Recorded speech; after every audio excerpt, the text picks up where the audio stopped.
नमस्कार, मैं अनिल पुसतकर स्वागत करता हूं आप सबका खबरों की खबर कार्यक्रम में।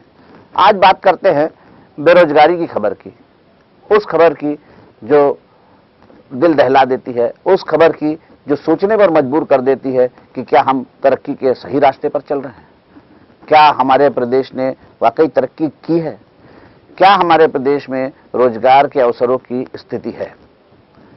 मैं बात कर रहा हूं 34 चपरासी के पदों की। 34 चपरासी के पदों के लिए 75,000 आवेदन आना इस बात का संकेत है कि इस प्रदेश में नौकरी के अवसरों के लिए मारामारी मची हुई है। 34 पद के लिए, चपरासी जैसे पद के लिए अगर डिग्रीधारी इंजीनियर आवेदन कर रहा है तो आप मान के चलिए स्थिति किस स्थिति पर पहुंच चुकी है। इसमें कोई शक नहीं कि छत्तीसगढ़ ने अलग राज्य के रूप में अस्तित्व आने के बाद जबरदस्त तरक्की की है। तरक्की की ऐसी छलांग लगाई है कि अन्य प्रदेश देखते रह गए हैं और जो वर्तमान सरकार है उसके नेतृत्व में हमारा प्रदेश बहुत आगे बढ़ता जा रहा है। लेकिन सिर्फ विकास ही जरूरी नहीं होता, रोजगार के अवसर भी जरूरी होते हैं और रोजगार के अवसरों के तमाम दावों को झुटला देती है ये छोटी सी एक खबर कि 75,000 आवेदन 34 पदों के लिए, वो भी चपरासी जैसे मामूली पदों के लिए जिस पर इंजीनियर अप्लाई कर रहा है। आप ऐसे में सोच सकते हैं कि हमारे प्रदेश के डिग्रीधारी इंजीनियर के सपने इंजीनियर जैसे नहीं रहकर चपरासी जैसे हो गए। उसकी इच्छा चपरासी बनने में भी बहुत खुशी महसूस कर रहा है, वो उसके लिए आवेदन कर रहा है, उसके लिए तैयारी कर रहा है, रात भर तैयारी करता है, यहाँ आता है, सड़क पर सोता है, प्लेटफॉर्म पर सोता है, जहां जगह मिलती वहां सोता है और दूसरे दिन जब सवेरे वो परीक्षा देने जाता है पता चलता परीक्षा रद्द, सारे सपने चूर चूर। एक इंजीनियर अगर चपरासी भी ना बन सके तो सोचिए वो कितना डिप्रेस होता होगा, उसके दिल पर क्या गुजरती होगी। ऐसा नहीं है कि हमारे प्रदेश ने तरक्की नहीं की, जबरदस्त तरक्की की है और सरकार जितनी नौजवानों पर मेहरबान है उससे कई हजार गुना तो वो रिटायर्ड लोगों पर मेहरबान नजर आती है। रिटायर्ड लोगों पर इतनी ज्यादा मेहरबानी कि उनकी तो चांदी है।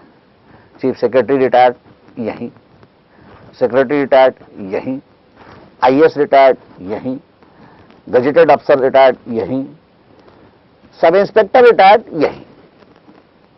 अब पटवारी चपरासी जो है उनको भी रिटायर्ड होने के बाद यहीं रख लीजिए। सारी नौकरी कॉन्ट्रैक्ट कॉन्ट्रैक्ट कॉन्ट्रैक्ट। तो जो नए लड़के हैं वो कहां जाएंगे। हम रिटायर्ड लोगों के पर जो सरकार की मेहरबानी है उस पर हमको जलन नहीं है, उससे हमको शिकायत नहीं है, उससे हमको कोई नाराजगी भी नहीं है। मेहरबान रहिए, बुजुर्ग है हमारे, बुजुर्गों का सम्मान कीजिए, बुजुर्गों का जो है उन्होंने जो सेवा की है प्रदेश की उसका आप कर्ज भी चुका लीजिए, कोई दिक्कत नहीं। लेकिन जवान जो सपने लेकर बड़ा हो रहा है, जिसके सामने पूरा जीवन है, जो खुद अपने परिवार का सहारा बनना चाहता है या अपने परिवार को सहारा देना चाहता है, उसके सपनों का क्या होगा। रिटायर्ड आदमी तो अपने जीवन की सेवा पूरी कर चुका है और उसके परिवार में वो अपने सहारे खड़े कर चुका है, वो अब किसी और के सहारे जी सकता है। लेकिन जो किसी का सहारा बनना चाह रहा है उसके भी सपने अगर चूर चूर हो रहे हैं तो ये बहुत तकलीफदेह बात है।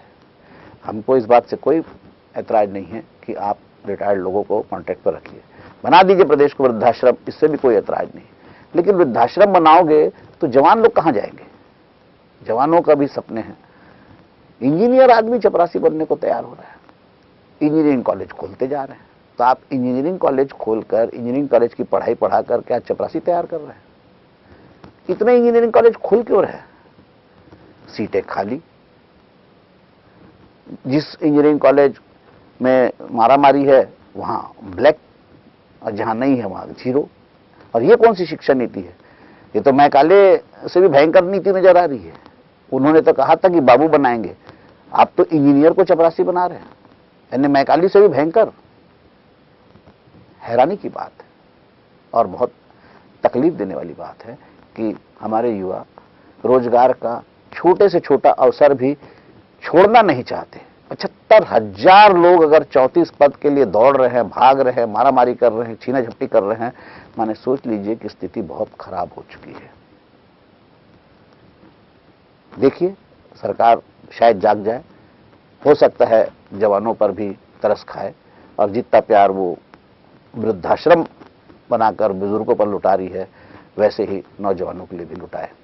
इसी उम्मीद के साथ कि शायद नौजवानों के भाग जागे, नौकरी के अवसर सामने आए, नौकरी के अवसर सरकार बनाए, इस उम्मीद के साथ एक बार फिर मैं अनिल पोसतकर, नमस्कार। आपको ये कार्यक्रम कैसा लगा बताइएगा ज़रूर। मेरा नंबर है 9425203189।